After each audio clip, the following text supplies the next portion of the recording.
सभी को नमस्कार, स्वागत है आपका आज की क्लास में।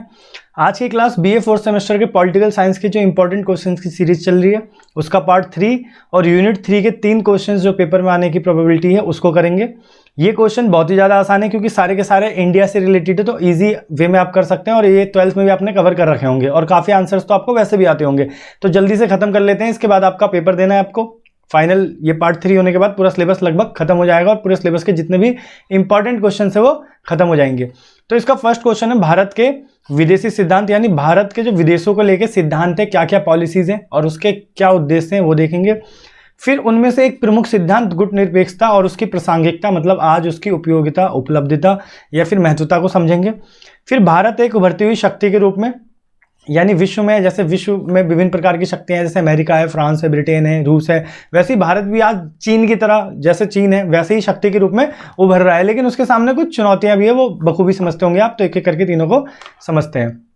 पहला पॉइंट है भारत के विदेशी सिद्धांत। तो पहले हम भारत की भूमिका को समझेंगे, यानी भारत के बारे में समझोगे आप तो भारत की जो आज़ादी है वो 15 अगस्त 1947 में हुई थी। भारत ब्रिटिश का उपनिवेश था, यानी ब्रिटिश सरकार का गुलाम था। तो ब्रिटिश उपनिवेश से स्वतंत्रता प्राप्त हुई थी भारत को। और इसके बाद जो प्रथम पीएम बने भारत के वो जवाहरलाल नेहरू थे और यही पहले एफएम यानी फॉरेन मिनिस्टर्स यानी विदेशी मंत्री भी थे। तो इनके बारे में जिक्र करना इसलिए ज़रूरी हो जाता है कि जवाहरलाल नेहरू जो भारत के पहले विदेश मंत्री थे, इन्होंने ही भारत की विदेशी नीति तय करी थी कि भारत की विदेशी नीति का ढांचा और मार्ग किस तरफ होगा और कैसा होगा। तो ये भारत की विदेशी नीति के मार्ग में है। इसके बाद क्या क्या नीतियां हमारी भारत की विदेशी नीति वो देख लेते हैं सीधा। साम्राज्यवाद और उपनिवेशवाद का विरोध। साम्राज्यवाद और उपनिवेशवाद का विरोध। साम्राज्यवाद का मतलब होता है जब कोई शक्तिशाली राष्ट्र अपने क्षेत्र विस्तार के लिए और शोषण के लिए क्या करता है, कब्जा करता है अन्य राष्ट्र पर, उसे कहते हैं साम्राज्यवाद। तो हम ऐसा नहीं चाहते क्योंकि इसका शिकार हम भी हुए थे। और ऐसी ही एक चीज होती है उपनिवेशवाद, बस उपनिवेशवाद में वो राष्ट्र में शामिल ना करके क्या करता है, सिर्फ उसका शोषण करता है। यानी इसमें जिस राष्ट्र को, कमजोर राष्ट्र को गुलाम बनाया जाता है, इसमें जो गुलाम राष्ट्र होता है उसकी अर्थव्यवस्था का शोषण किया जाता है या आर्थिक शोषण किया जाता है उसका। फिर नस्ल भेद का विरोध करते हैं हम। नस्ल भेद का मतलब होता है रंग भेद। आपको पता होगा गांधी जी ने भी पहली बार साउथ अफ्रीका में गांधी जी ने काले गोरे का भेदभाव यानी नस्ल भेद को समाप्त किया था। तो हम भी भारत जो है, भारत की विदेशी नीति का मुख्य तत्व है कि भारत नस्ल भेद को नहीं मानेगा। उसके आधार पर किसी तरीके का भेदभाव नहीं होना चाहिए। सभी को समान दर्जा मिलता है, समान अधिकार मिलते हैं और उसी के आधार पर समान अवसर भी प्राप्त होते हैं। दूसरी पॉलिसी है विश्व शांति। विश्व शांति मतलब भारत सदैव विश्व शांति को बढ़ावा देता है। विश्व में किसी प्रकार का युद्ध ना हो, उसके लिए हथियारों का भी निर्माण ना हो, तनाव की स्थिति उत्पन्न ना हो। इसके अलावा समय समय पे समझौते होते रहे, विवादों जो है विवादों का निपटारा होता रहे और शांति संधि को बढ़ावा देता है। शांति संधि यानी शांति के संबंध में विभिन्न राष्ट्रों में जहां भी विवाद होने की संभावना है वहां संधि होनी चाहिए और वैसे भी संधि होती रहनी चाहिए जिससे शांति की स्थिति का संतुलन बना रहता है। फिर भारत की पंचशील पॉलिसी। पंचशील पॉलिसी भारत और चीन के बीच थी, भारत एंड चाइना यानी भारत और चीन के बीच थी। ये पॉलिसी भी जवाहरलाल नेहरू ने ही बनाई थी। ये पॉलिसी 29 अप्रैल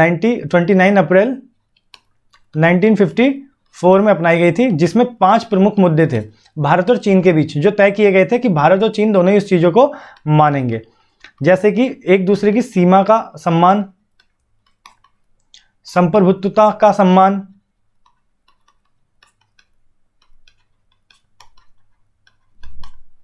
इसके अलावा आर्थिक सहयोग देंगे हम एक दूसरे को,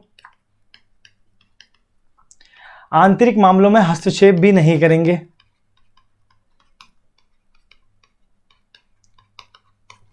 और सहयोगी और सुरक्षात्मक नीतियां बनाएंगे एक दूसरे के साथ।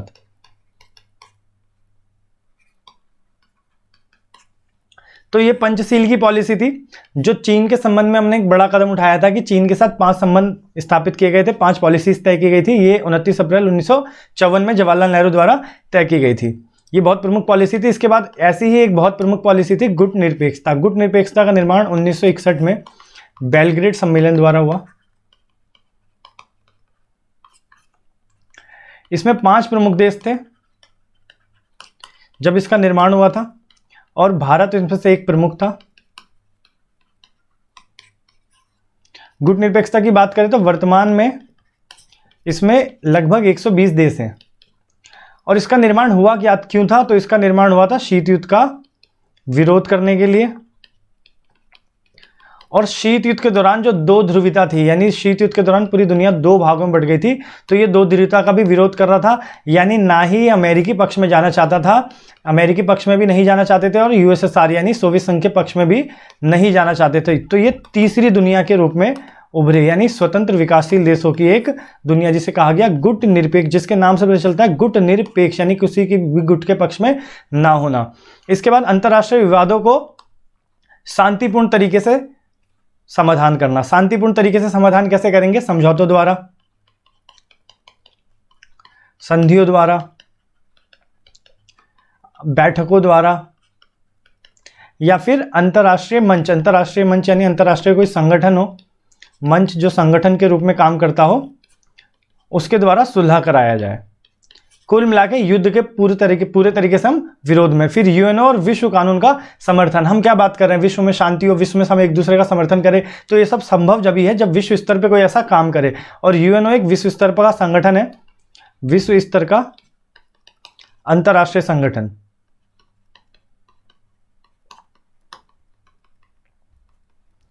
जो इस बारे में सभी के बीच समझौता करवाता है, शांति को स्थापित रखता है। और विश्व कानून भी इसके द्वारा बनाए जाते हैं, जो सभी के लिए भलाई के लिए, संतुलन के लिए होते हैं, ताकि किसी भी देश में ज़्यादा भेदभाव ना हो, या फिर किसी भी देश में ऊंच नीच ना हो, युद्ध की स्थिति ना हो, सुरक्षा बने रहे, खतरे का किसी पे भी मुद्दा ना बने। उसके बाद अगला पॉइंट है निशस्त्रीकरण। निशस्त्रीकरण मतलब हथियार को ना बनाना। हथियारों के निर्माण का हम करते थे विरोध, और करते हैं भी। ये हमारी विदेशी पॉलिसी का मुख्य बिंदु है कि हम निशस्त्रीकरण हथियारों का निर्माण का विरोध करते हैं हर वक्त, क्योंकि हथियार बनते हैं तो युद्ध, तनाव या संघर्ष उत्पन्न होता है। क्योंकि निशस्त्रीकरण इसलिए हम चाहते हैं क्योंकि शस्त्र बनते हैं, उसका प्रमुख कारण होता है शक्ति वृद्धि, और शक्ति वृद्धि हमेशा इन सब चीज़ों को जन्म देती है जिसका हम निपटारा चाहते थे। इसलिए हम क्या चाहते हैं? निशस्त्रीकरण।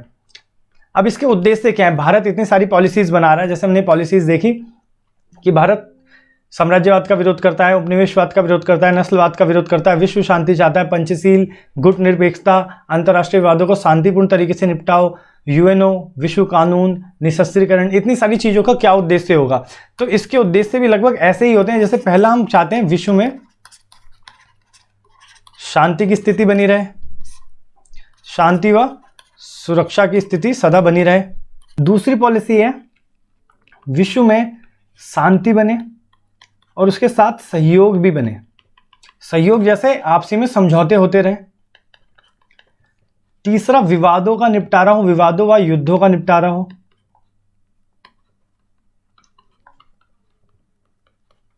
हमारे सेम लगभग उद्देश्य होते हैं, जो हमारे सिद्धांत हैं उनके आधार पर जो हमें उद्देश्य प्राप्त होंगे लगभग एक जैसे ही होते हैं। चौथा विकासशील देशों का विकास हो, जिसमें भारत खुद भी है।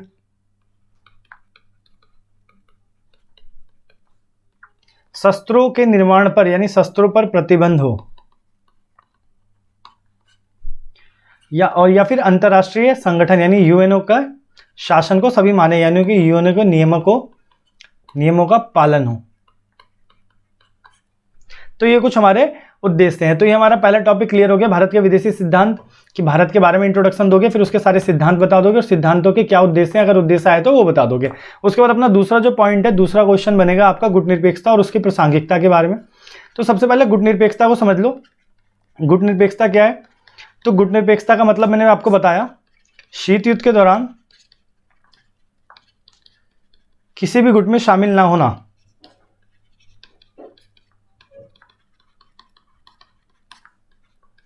और गुट कौन कौन से थे भाई?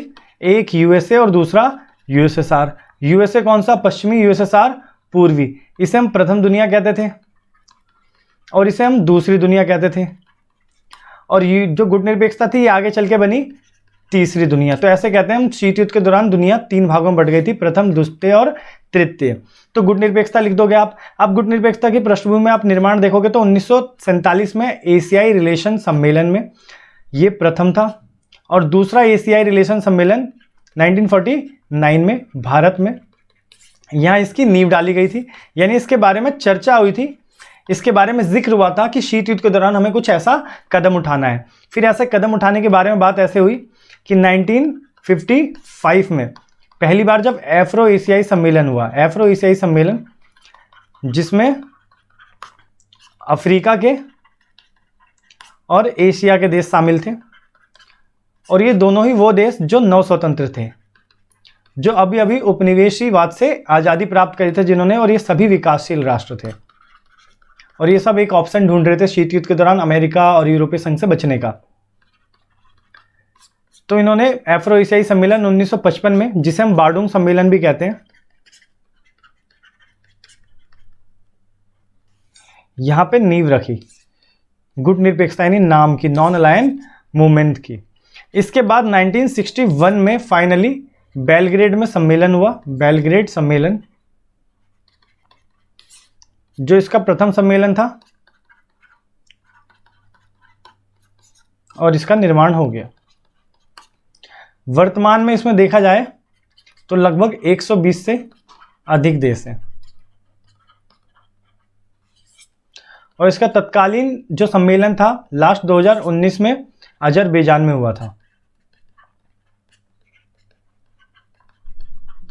तो ये बेसिक बात है गुट निरपेक्षता के निर्माण के बारे में, उसका इंट्रोडक्शन दे दोगे। अब उसकी प्रासंगिकता के बारे में आप क्या बताओगे अगर पॉइंट आए तो? प्रासंगिकता मतलब क्या होता है, पहले तो ये समझ लो आप साइड में। प्रासंगिकता,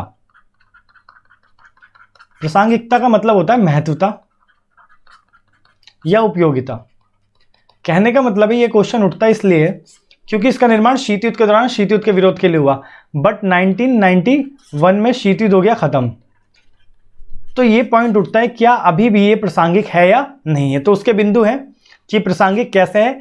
1979 में एक घोषणा पत्र था इनका, हवाना का घोषणा पत्र। हवाना के घोषणा पत्र में इन्होंने जो इनके उद्देश्य थे, जैसे उपनिवेशवाद का विरोध, उद्देश्य थे इनके उपनिवेशवाद का विरोध। एक ऐसा पॉइंट, विश्व में शांति। तीसरा, हथियारों पर नियंत्रण। तो इन पॉइंटों की वजह से हम इसे प्रासंगिक मानते हैं। क्यों? क्योंकि ऐसा नहीं है कि उपनिवेशवाद शीत युद्ध के दौरान ही हो रहा था, आज भी हो सकता है। तो गुट निरपेक्षता का काम आज के शीत युद्ध के बाद यानी आज के उपनिवेशवाद को भी रोकना है, क्योंकि उपनिवेश का शिकार तो गुट निरपेक्षता के देश ही हुए थे मैक्सिमम। विश्व में शांति बनाए रखना है, शीत युद्ध के बाद भी, शीत युद्ध के साथ भी। हथियारों पर नियंत्रण यानी हथियारों पर नियंत्रण रखना बहुत ज़रूरी है, क्योंकि हथियार जैसे जैसे बनते रहते हैं संघर्ष और बढ़ता रहता है, युद्ध की स्थिति और ज़्यादा बढ़ती रहती है। फिर विकासशील देशों का हित, यानी विकासशील देशों का हित क्यों? क्योंकि इसके सभी सदस्य देश जो हैं, सभी सदस्य लगभग विकासशील देश ही हैं, और साथ ही इसका निर्माण के समय भी इसका ये प्रमुख उद्देश्य था। तो आज भी वर्तमान में भी इसकी बहुत ज़्यादा ज़रूरत है, इसलिए हम इसे आज प्रासंगिक कहते हैं। दूसरा, गुटबंदी का विरोध। शीत युद्ध के दौरान गुटबंदी हुई थी, लेकिन विश्व में कभी भी वर्तमान में भी ये भय रहता है कि गुटबंदी ना हो जाए। जैसे अभी रूस की लड़ाई हो रही है यूक्रेन से, यूक्रेन के साथ और गुट बन सकते हैं, रूस के साथ और गुट बन सकते हैं, और ऐसे जब गुटबंदी होगी तो विश्व युद्ध की संभावना बढ़ती है। जैसे आपको पता है विश्व युद्ध, आपने पिछले पार्ट्स में हिस्ट्री में भी पढ़ा होगा, विश्व युद्ध का जन्म होता ही इसलिए क्योंकि गुटबंदी होती है, कई सारे ग्रुप्स बनते हैं। तो विश्व युद्ध ना हो, गुटबंदी ना हो, ये भी इसका एक उद्देश्य है जो बहुत ज़्यादा ज़रूरी है। फिर वैश्विक मंच प्रदान करता है, यानी कि ये एक अंतर्राष्ट्रीय समझौते के लिए परफेक्ट मंच है, यानी एक अच्छा मंच है जिसमें सभी आके काम कर सकते हैं अपना।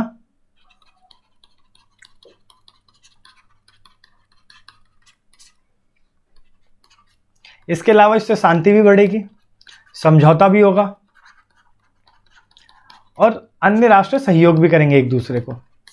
तो ये एक अंतर्राष्ट्रीय मंच की तरह प्रदान करता है सभी को, और इससे फायदा ही होता है सबका।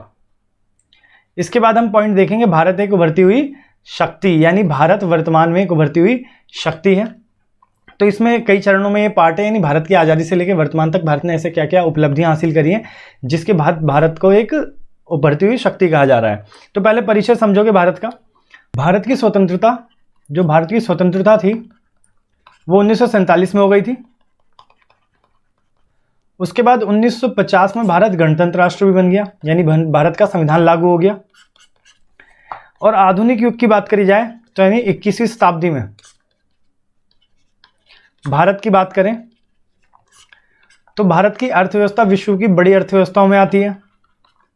इसके बाद जनसंख्या भी इसकी अव्वल है, मतलब सबसे ज़्यादा है। इसके बाद भारत का वैज्ञानिक क्षेत्र, सैन्य क्षेत्र, तकनीकी क्षेत्र, सभी क्षेत्रों में भारत प्रगति कर रहा है और भारत विकासशील राष्ट्रों में सबसे ज़्यादा विकसित है, यानी सबसे आगे चल रहा है। और कुछ ही समय भारत अपने विकसित होने की स्थिति को भी प्राप्त कर लेगा।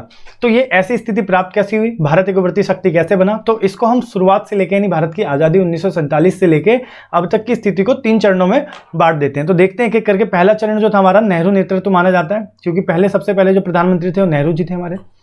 1947 में ही प्रधानमंत्री बन गए थे, 1952 में चुनाव के बाद बने थे और उसमें प्रधानमंत्री नियुक्त हो गए थे। इनकी विदेशी सिद्धांत जो थे, यानी विदेशी सिद्धांत की जो पॉलिसीज थी, जैसे गुटनिरपेक्षता, जैसे पंचशील और अन्य राष्ट्रों से संबंध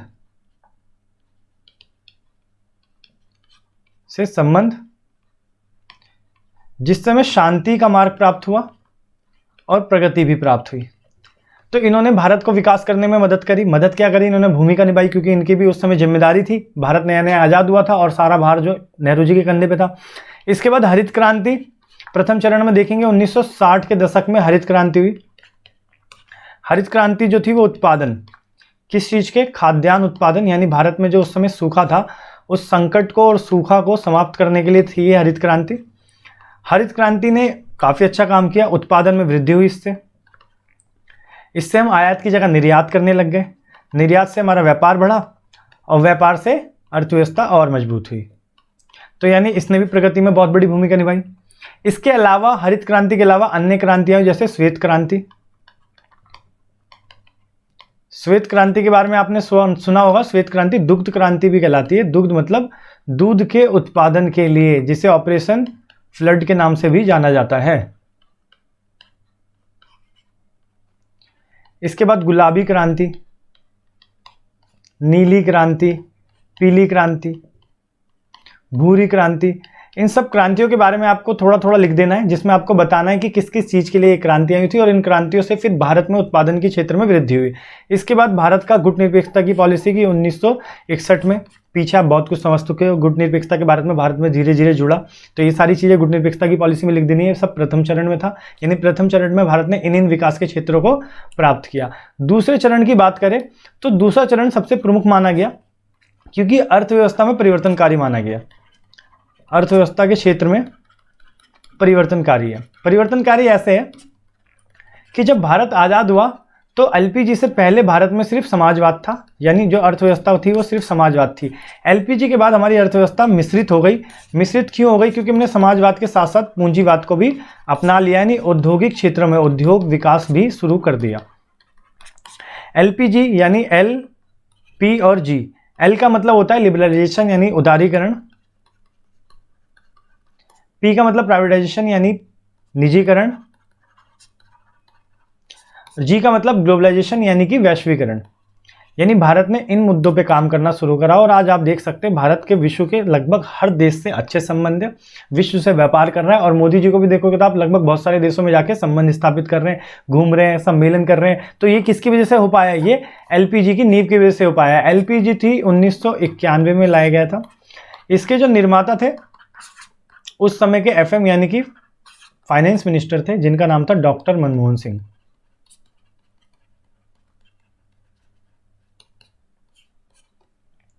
दूसरे चरण में सबसे प्रमुख कार्य हुआ और उसके बाद और ज़्यादा प्रमुख कार्य था परमाणु बम का परीक्षण। आपने इसके ऊपर मूवी भी देखी होगी, 1998 में परमाणु परीक्षण हुआ। वैसे ही हमारा दूसरा परमाणु परीक्षण था राजस्थान के पोखरण में। इसके बाद हम एक विश्व में परमाणु शक्ति के रूप में आए।